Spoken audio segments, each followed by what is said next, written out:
এক তো হচ্ছে মব তৈরি করে হত্যা করছে, খুন করছে, জঙ্গিদের লেলিয়ে দিয়েছে, আর হচ্ছে যাদেরকে হাতের কাছে পাচ্ছে মিথ্যা মামলা দিয়ে ধরে জেলে ভরছে, আর সেই মামলা মিথ্যা মামলা দিয়ে চাঁদাবাজিও চলছে। এই তো আজকের নতুন বাংলাদেশ, বাংলাদেশ 2.0। আওয়ামী লীগ ভেঙে পড়েনি, আওয়ামী লীগ আছে, আওয়ামী লীগ ছিল এবং আওয়ামী লীগ থাকবে। বিষয়টি যেটি হয়েছে যে একটা মানে অল অফ এ সাডেন এই যে এত অল্প সময়ের মধ্যে যে মানে যে ষড়যন্ত্রটা, এটা তো পিছন থেকে দীর্ঘ পরিকল্পনা ছিল, এবং যে পরিমাণ আপনার এখানে ইনভেস্টমেন্ট হয়েছে দেশি বিদেশি চক্র, যে কারণে যেটা হচ্ছে কি যে আমরা তো ধরেন যারা অসাম্প্রদায়িক রাজনীতি করি, আমরা তো সবসময় এই জঙ্গিদের টার্গেট ছিলাম। তো যেভাবে আমাদেরকে এই পতনের দিকে নিয়ে যাওয়া এবং জঙ্গিদের ছেড়ে দিয়ে আমাদেরকে একটা ঝুঁকির মধ্যে ফেলে দেওয়া হলো, তো যে কারণে আপনি খেয়াল করে দেখেছেন যে যারাই এই ঝুঁকিকে মোকাবেলা করার জন্য আমাদের বিভিন্ন পন্থা অবলম্বন করতে হচ্ছে সাময়িকভাবে। আমরা যদি নিজেদেরকে সেফ অ্যান্ড সিকিউর না করি, আমরা তাহলে ইভেন্চুয়ালি রিঅর্গানাইজ রিগ্রুপ করে ফাইট ব্যাক কিভাবে করবো? যারা সেটা করতে পারেনি তাদেরকে কিন্তু আপনার জেলে ঢুকিয়ে রেখেছে, মিথ্যা মামলা দিয়েছে। প্রত্যেকটি আওয়ামী লীগের নেতাকর্মীর বাসা আপনার আক্রমণ করা হয়েছে, লুটতারাজ করা হয়েছে। গোটা বাংলাদেশে আওয়ামী লীগের সমস্ত অফিস যেগুলো আছে সেগুলো ভেঙে ফেলা হয়েছে। আমার বনানীতে যে অফিস যেটি ছিল সেটা পুরোটা আপনার লুট করা হয়েছে, এবং সবকিছু আপনার নিয়ে গেছে, কম্পিউটার এবং ভেঙে চুরে রেখে চলে গেছে। তো এই ধরনের আক্রমণের মুখে আপনি কি করবেন? এই ধরনের আক্রমণের মুখে আমি মনে করি যে আমাদেরকে অবশ্যই নিজেদেরকে জঙ্গিদের ঝুঁকির মুখে আমাদেরকে অবশ্যই কৌশলগতভাবে সেই অবস্থা নিতে হয়েছে। কিন্তু আমরা আওয়ামী লীগ ছিল, আছে এবং থাকবে। আওয়ামী লীগ দেশে নাই আপনাকে কে বলেছে যে আওয়ামী লীগ দেশে ফিরবে? আওয়ামী লীগ দেশেই আছে, আওয়ামী লীগকে ফেরার কোনো প্রশ্ন নাই এখানে। আওয়ামী লীগ দেশে আছে, দেশেই থাকবে। শুধু আওয়ামী লীগের জন্য একটা দুর্বিষহ বাস্তবতা তৈরি করা হয়েছে। আওয়ামী লীগকে একেবারেই আপনার যেখানেই আওয়ামী লীগ দাঁড়াতে যাচ্ছে তারা এক ধরনের স্বৈরাচারী ফ্যাসিস্টিক একটা আচরণ করছে, কিন্তু জনগণকে নিয়ে আওয়ামী লীগ আবার তার জায়গা, যেটা জনগণের স্বার্থেই আওয়ামী লীগ তার কার্যক্রম জারি রাখবে এবং চালু রাখবে। আওয়ামী লীগ ছিল, আওয়ামী লীগ আছে এবং আওয়ামী লীগ থাকবে। আমিও তার সাথে একমত। আরো সরব হবে আওয়ামী লীগ, ধীরে ধীরে আওয়ামী লীগ অবশ্যই হবে। এত মানুষের জনসমর্থনের একটা সংগঠন, এত পুরনো প্রাচীন একটা সংগঠন, এত বিশাল একটা সংগঠন, এত মানুষের ভালোবাসার একটা সংগঠন, সেই সংগঠন কি আপনি চিরতরে স্তব্ধ করে দিতে পারবেন? এটা তো স্বতঃস্ফূর্ত ভাবেই আসবে। ধরেন আমি আরাফাত আজকে থাকি বা না থাকি, কিচ্ছু যায় আসে না, আওয়ামী লীগ থাকবে।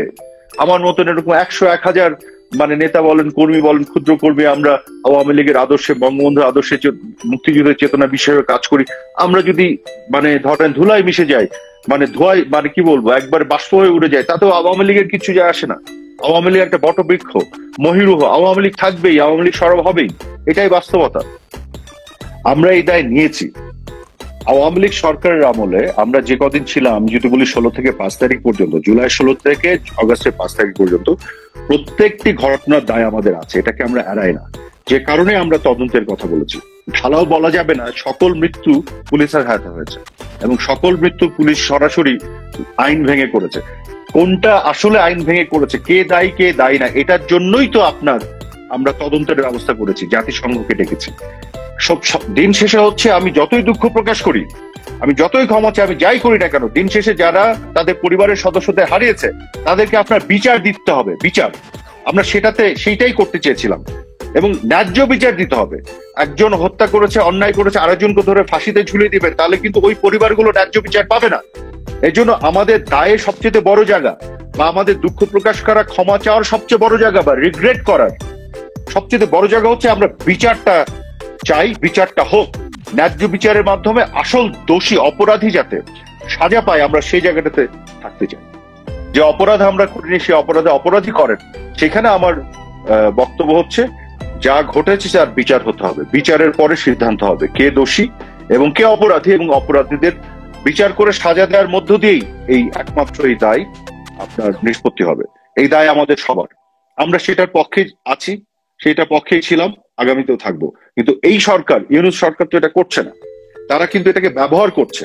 ছাত্রদের বা যারা যারা এখানে মৃত্যুবরণ করেছে, হতাহত হয়েছে, সেই বিষয়গুলোকে তারা ব্যবহার করে রাজনৈতিক প্রতিপক্ষ হিসেবে আওয়ামী লীগের বড় বড় নেতাদেরকে মিথ্যা মামলা দিয়ে জেলে রেখেছে।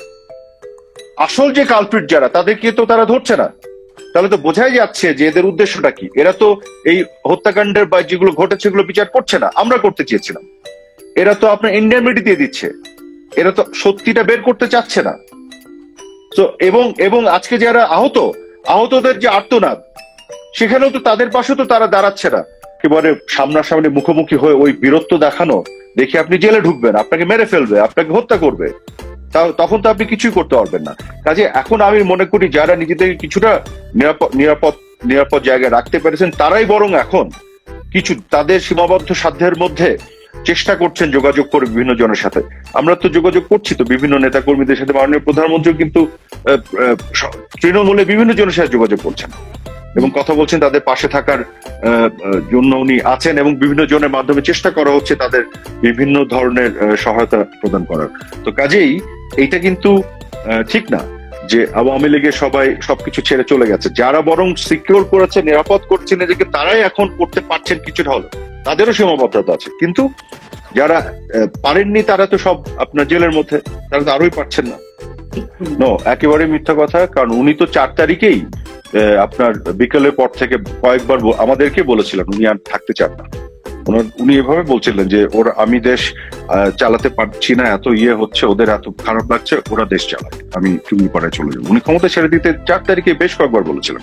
কাজে এগুলো একেবারেই, আমরা যারা প্রত্যক্ষদর্শী আমরা জানি এগুলো একেবারে মিথ্যা কথা। এবং যেটি হয়েছিল, যেটি সজীব জয়কে ফোন করে তাকে যেটা বোঝানোর ব্যাপার ছিল, সেটা হচ্ছে উনি দেশ ছাড়তে চাচ্ছিলেন না, উনি ক্ষমতা তো আগের দিনই ছাড়তে চেয়েছিলেন। এবং উনি বলেছিলেন উনি পদত্যাগ পত্র লিখে সাইন করবেন রাষ্ট্রপতির কাছে, যে উনি এটা হস্তান্তর করবেন এবং পরবর্তী সরকার যেই আসবে, যেভাবে আসবে, সেটি উনি ওভারসি করবেন। কিন্তু তারা যখন তাকে জোর করে বঙ্গভবন থেকে বের করে দেশের বাইরে পাঠাতে চাচ্ছিল, সেই সময় উনি এটা জিদ করেছিলেন, উনি দেশের বাইরে যাবেন না। তখন ওই শেখ রেহানাকে দিয়ে বোঝানোর ব্যাপার বা জয়কে ফোন করা হয়েছিল, এই বিষয়গুলি ঘটেছে। কিন্তু আগের দিনও 4 তারিখ উনি বারবার বলেছেন উনি থাকবেন না, এবং উনি বারবার একই কথা বলতেন, উনি টুঙ্গিপাড়ায় চলে যাবেন। আমরা বরং 2-1 জন বলেছিলাম যে আপনি টুঙ্গিপাড়ায় চলে যাবেন, ক্ষমতায় থাকবেন না, ওরা তো আসলে আপনাকে হত্যার পরিকল্পনা করছে। সামনে আছে একটা আন্দোলন, আর পিছন দিকে তো বিভিন্ন ধরনের জঙ্গি এবং এসব সন্ত্রাসীদেরকে নিয়ে এক ধরনের ওনাকে হত্যা করার পরিকল্পনা ছিল। তো এই ধরনের অনেক কমপ্লিকেটেড একটা সিচুয়েশন ছিল 4 তারিখ 5 তারিখে পুরোটা মিলে।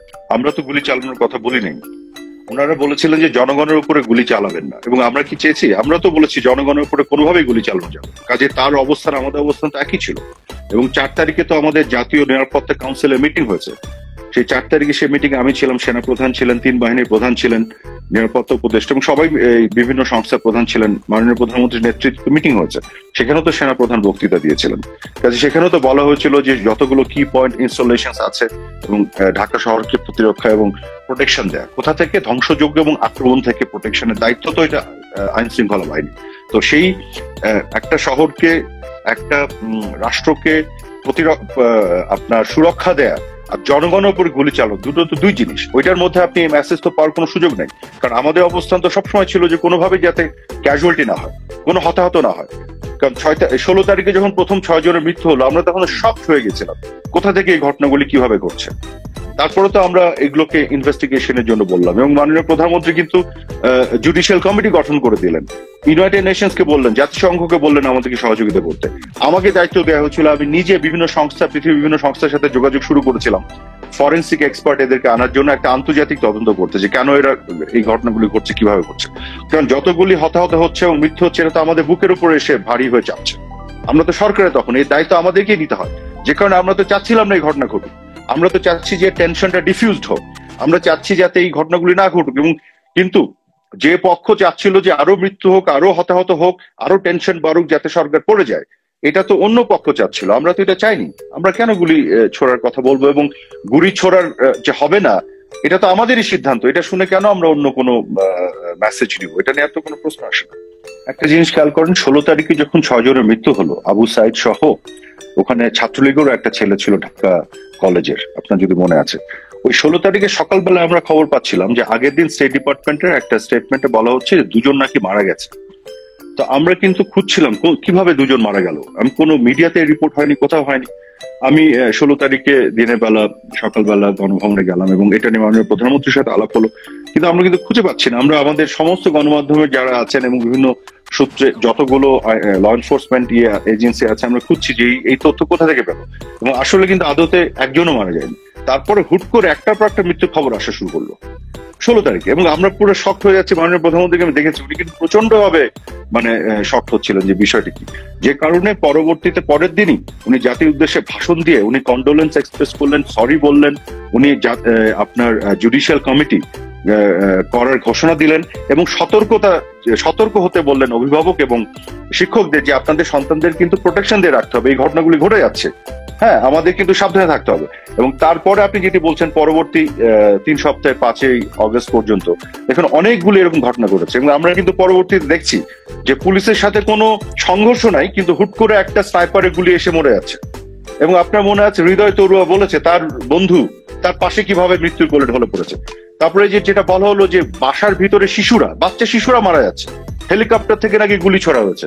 পরে তো এই যে ডক্টর ইউনূসের অধীনে র্যাব ইনভেস্টিগেট করে বলে হেলিকপ্টার থেকে কোনো গুলি ছড়া হয়নি, এবং যে বাচ্চাটা মারা গেছে তার বাবা বলছে যে কোনো হেলিকপ্টার শব্দই ছিল না যখন তার গায়ে গুলি এসে লাগলো।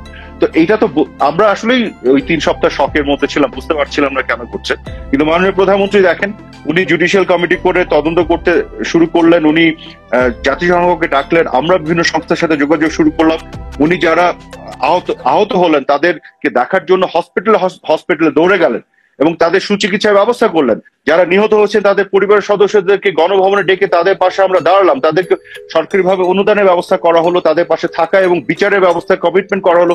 মাননীয় প্রধানমন্ত্রী তো সবকিছু করেছেন কিন্তু ওই সময়টুকুর মধ্যে।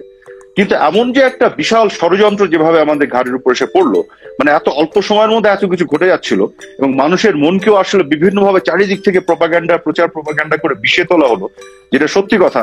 আপনি যদি বলেন ব্যর্থতার কথা, ওখানেই আমাদের সবচেয়ে বড় ব্যর্থতা ছিল যে আমরা আসলে এটা ওইভাবে এটা গভীরতাটা বুঝে উঠতেই পারিনি। এত অল্প সময়ের মধ্যে এত ঘটনা ঘটে যাবে এটা আমরা বুঝতে পারিনি, এবং আমরা আসলে ওই শকের মধ্যেই ছিলাম কাইন্ড অফ। গোয়েন্দা তো আসলে এইভাবে কাজ করে না যে পুরো পরিস্থিতি নিয়ে। হ্যাঁ, একটা তো ছিল, আমাদের তো গোয়েন্দা সংস্থাগুলো তো জানাচ্ছিল যে আমাদের একটা মিটিংও হয়েছিল স্বরাষ্ট্র মন্ত্রণালয়, আমি সেই মিটিং এ ছিলাম, এটা আরো আপনার অগস্টের শুরুতে মনে হয় বা জুলাই শেষের দিকে, যেখানে কিন্তু প্রতিবেদনগুলো দেওয়া হয়েছে যে যেভাবে মানে আপনার ইভেন ঢাকা থেকে চিটাগংয়ে যে তেলের যে ট্যাঙ্ক বাহী যে গাড়িগুলো সেগুলোকে আক্রমণ করা হয়েছে, তেলের যে বিভিন্ন ডিপোগুলো সেগুলো আক্রমণ করা হয়েছে, জেলের মধ্যে জেল ব্রেক করে ঢুকে জঙ্গিদের বের করে নিয়ে আসা হয়েছে 800 কয়েদি। তো এগুলো কিন্তু পুরো একটা, আমরা কিন্তু আজ করতে পারছিলাম না একবারে সেটা না, করছিলাম যে এগুলো তো কোনো শান্তিপূর্ণ আন্দোলনের লক্ষণ না, এখানে তো একেবারে জঙ্গিবাদী একটা মহাপরিকল্পনা নিয়ে তারা নেমেছে এবং এক ধরনের যুদ্ধ ঘোষণা করে। এবং আজকে কিন্তু তারা এটা স্বীকার করছে যে এত পুলিশ হত্যা না করলে, ধ্বংসযজ্ঞ না চালালে আপনার এইভাবে কি তাদের নাকি তাদের কথিত বিপ্লব সফল হতো না।